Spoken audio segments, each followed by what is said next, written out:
Venus and Neptune conjoining in Pisces. This is happening on April 3rd, 2024. It's going to flavor an entire cycle of those two planets. Whenever they combine, any two planets combine or conjoin, they become conjunct. They start a new cycle together, and it seeds the entire, it's like a new moon for those two energies together. They intertwine their energies when they conjoin. So two very romantic planets, different kinds of romance, and together they make a whole new third thing. So just to get the warning out first and foremost, usually you'll hear a lot of things like, it's a rose-colored glasses, if you fall in love, be careful, la la la la. For me, I'm like, I don't like that advice because there's so few things in life where it just feels so dang good. You know, if you feel like something is ideally amazing in the moment, just freaking ride the wave, enjoy it. Don't worry about it, because maybe it is, maybe it is going to be this idealistic combination of romance or love or whatever for you. It's possible. But that doesn't just go for relationships. It can go for anything. It could go for a job, like, oh, you think it's going to be so great, and maybe in the end it's not so great. But at least enjoy the moment where you're feeling that it's awesome. Speaking of idealism, I'm going to tell you a story first. When I was about 20 years old, I was studying literature at the university, and one of the classes I took was the romantic literature.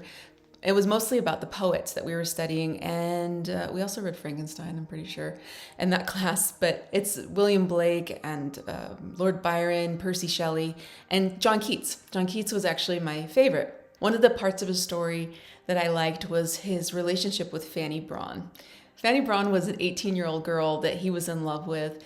And basically because he chose to be a poet instead of a physician, which is what he was studying to do, he didn't have any money. And then he had to help his brother who had tuberculosis, and he had to help his mother who had tuberculosis.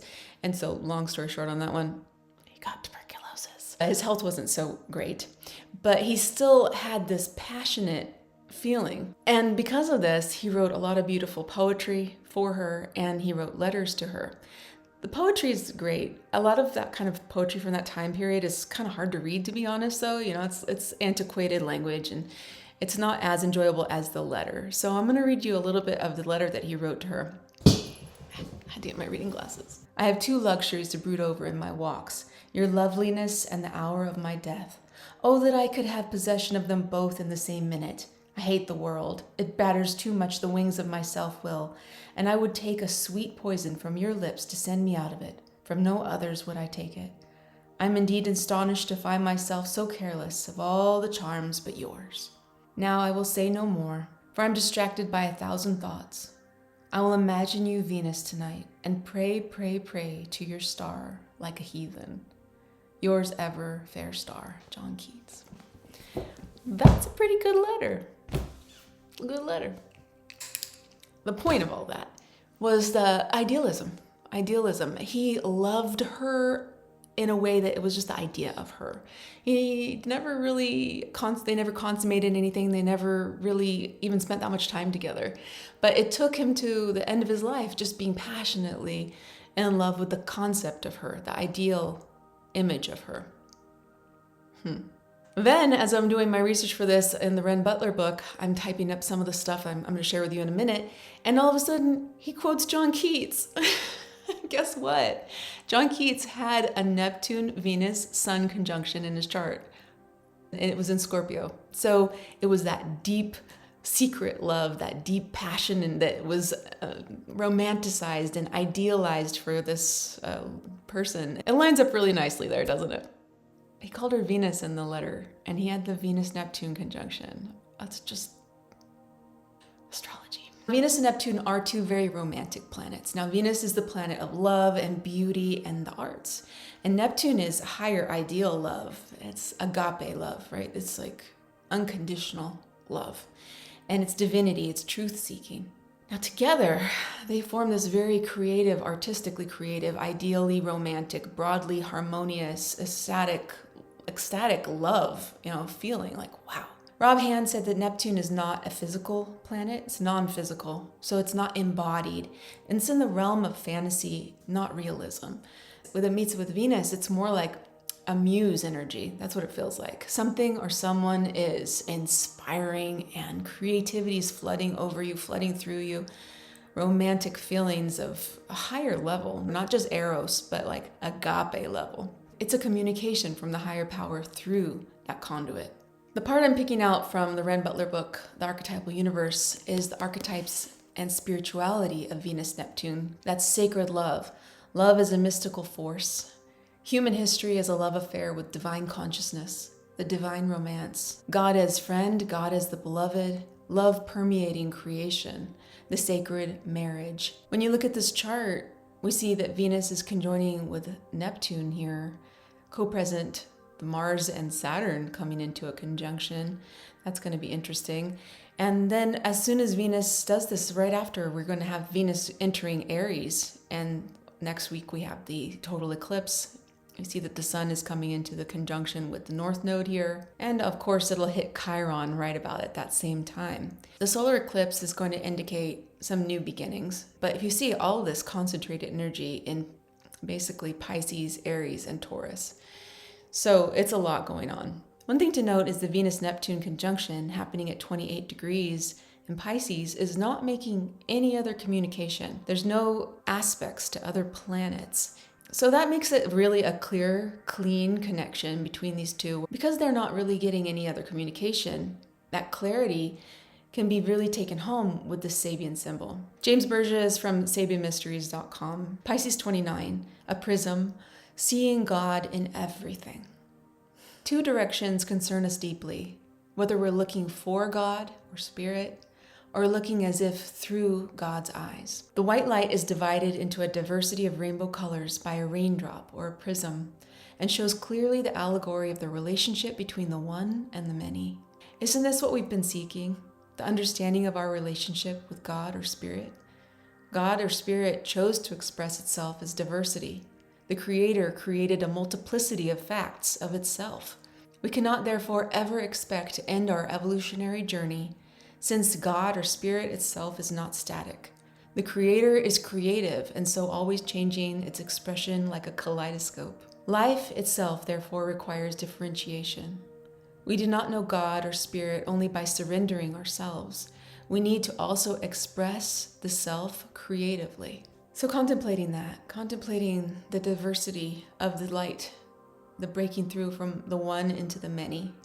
I am a very spiritual person. I've tried to find this spiritual path my whole life. And it has been something I've been desiring. I always wanted to just believe in like Christian church. I would love to have just had no problem with that. Go be a church lady. Just sit and praise God in a church, and I think it would be amazing. I've always had a disconnect though, because it just doesn't match with what I feel inside. It doesn't match my truth. And I'm not saying that it's not true. It just doesn't match with me. But for a while I did find a really special church for about four years or so when our kids were really, really little. And it was ideal. It was so amazing, so expansive, brought in so many more ideas. And then that dissolved. And I couldn't find anything else to match that ever again. So I haven't been to church in over 10 years. And my older son, is really interested in spirituality as well.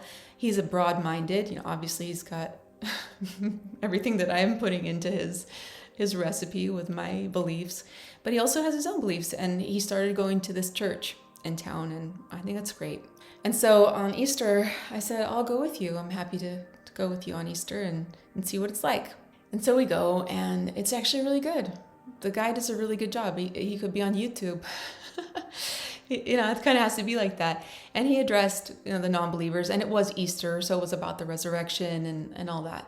The thing that I loved about it is having a whole bunch of people in one place focusing on God and spirit.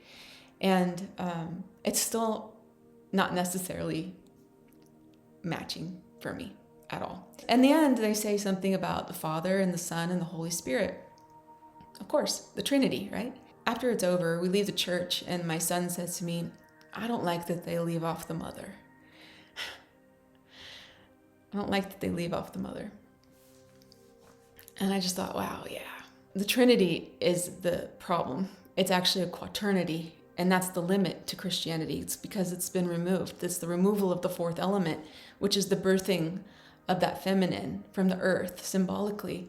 And then when you think about the cross, I'm like, oh my gosh, it's been there the whole time. The cross is 4.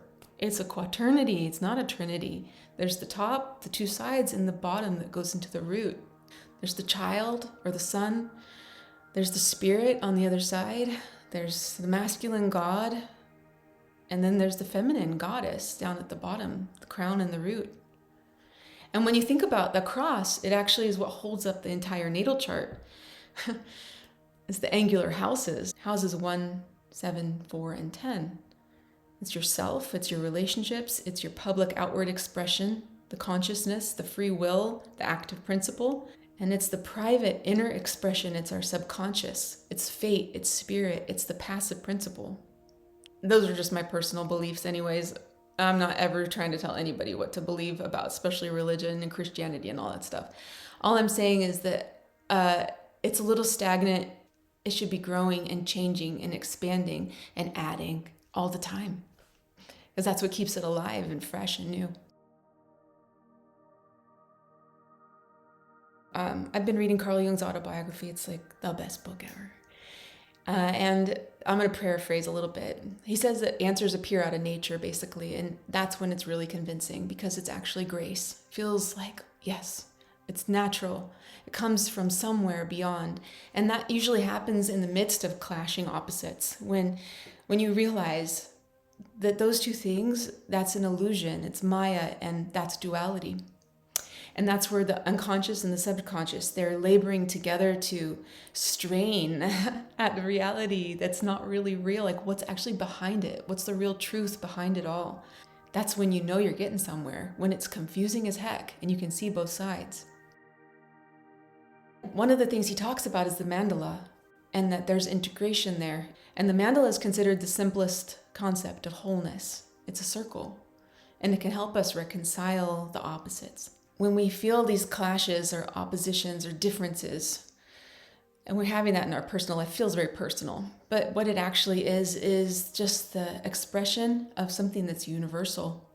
Universal clash and universal conflict of opposites. It's going on everywhere, in everyone, all the time. Jung says in his autobiography that our psyche is set up in accord with the structure of the universe, and what happens in the macrocosm likewise happens in the infinitesimal and most subjective reaches of the psyche. That's that as above, so below concept, right? You've heard it 1,000 times, I'm sure. And this is why the natal chart, which is just a snapshot, a picture of the solar system in the moment of your birth, that's why it can be used to delineate some very personal, detailed information about you, about your life, about your family, about your job, about your past, about your everything. It's really weird. It's very miraculous. It's very strange. Your own natal chart is in mandala. It's a circle, and you're at the center of it. You can come to some comprehension of this wholeness. It's a plan. It's a plan that can be seen, your mandala. And your chart is filled with symbols, symbolic. It's a myth. Jung goes on to say that symbols by their very nature can so unite the opposites so that they no longer diverge or clash, but are mutually supplementing one another and giving meaningful shape to life. I found a website called 100mandalas.com. I'll link it in the description below for you to look at and see what you think. Mandalas are in every culture, basically, and they're in the Celtic spirals and the knotwork, Christianity rose windows, the rosaries, the halos, Chinese yin and yang symbolism, Hindu yantras, labyrinths, Native American medicine wheels, dream catchers, Navajo sand paintings, Tibetan sand mandalas. Calendars follow cycles of time, the Gregorian, astrological, the Mayan calendars. And if you can pick a mandala, perhaps, and look at it during this week, think about the prismatic image. Think about light going through a prism or a raindrop, creates a rainbow, creates the separation of the colors in the spectrum. Even within those colors, there's infinite colors. So thinking about that now, interacting with the mandala or whatever, the prism, you can do that and sort of set your seed for this cycle. And anytime you might feel like you need to go back to that, you can, because the Venus-Neptune is seated this whole entire time until February of 25 with the prismatic image, the mandala. And you can just always pull yourself back into that and go to a place that's spiritually connected when you feel a little bit uneven, on uneven ground, if you do. Okay, I like you just the way you are. I wish you the very best always. And I hope this was a helpful video. Hope it was interesting to you. And I'll talk to you soon. Bye. My love and my lady is the sea. Brandy, that was the song I was listening to.